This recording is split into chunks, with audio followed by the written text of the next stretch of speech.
Halo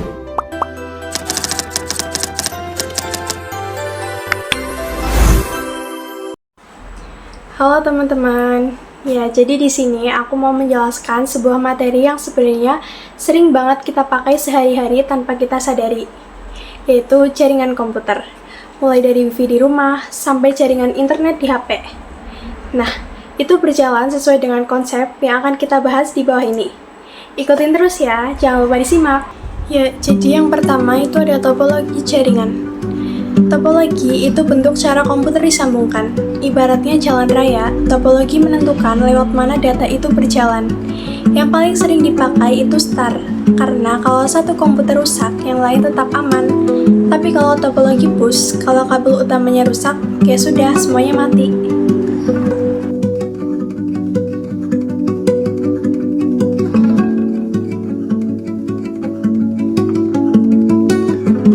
Ya, setelah itu ada jenis jaringan komputer berdasarkan jangkauannya. Yang pertama itu contohnya PAN. Nah, dia itu bisa diibaratkan kayak Bluetooth ke handset. Lalu yang kedua ada LAN.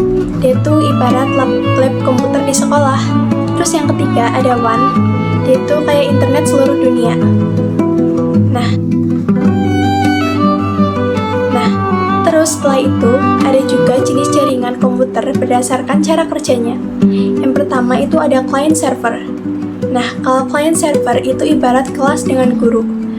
Guru itu sebagai server dan murid sebagai klien. Semua ambil informasi ke satu pusat yang sama. Kalau peer-to-peer itu ibarat ngobrol antar teman tanpa guru. Semua bisa saling berbagi ataupun sharing. Ya, selanjutnya itu ada perangkat jaringan keras. Ya, ini perangkat-perangkat yang bikin internet itu jalan. Contohnya ada modem, router, switch, access point. Kalau modem itu ibarat pintu rumah internet kita. Router itu pembagi kamar-kamar internet di rumah. Ya, selanjutnya itu ada oscillator. Nah, ini bagian yang terlihat ribet, tapi tenang. Aku jelasin versi makanan. Gunakan analogi layer 7-5 itu chef yang menyiapkan makanan. Layer 4, kurir memotong menjadi paket. Nah, layer ketiga kasih alamat rumah. Layer kedua kasih nama tetangga. Nah, layer yang pertama itu makanan dikirim lewat jalan. Jadi begitu konsepnya, biar lebih mudah dipahami. Nah, jadi OSI itu cuma cara data turun sampai bisa dikirim. Ya, next itu ada IP address. IP itu alamat rumah di internet. Kalau salah alamat, datanya nyasar.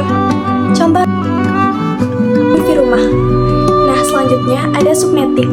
Subnetting itu membagi jaringan besar menjadi jaringan kecil supaya tidak campur aduk. Ibaratnya rumah kos dengan banyak kamar.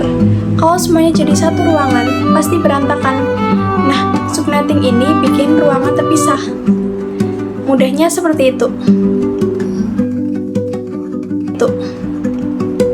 Terus setelah itu ada proses pengiriman data.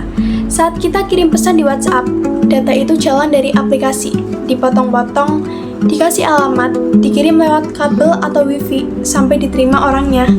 Itu semua ngikutin OSI tadi. Nah, yang terakhir itu ada keamanan jaringan.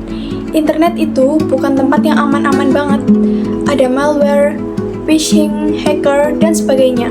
Makanya kita butuh firewall, password kuat, dan juga antivirus. Nah, jadi teman-teman, internet itu bukan sihir, tapi teknologi yang terstruktur. Mulai dari topologi, perangkat, IP address, sampai keamanan. Semuanya bekerja sama supaya kita bisa online.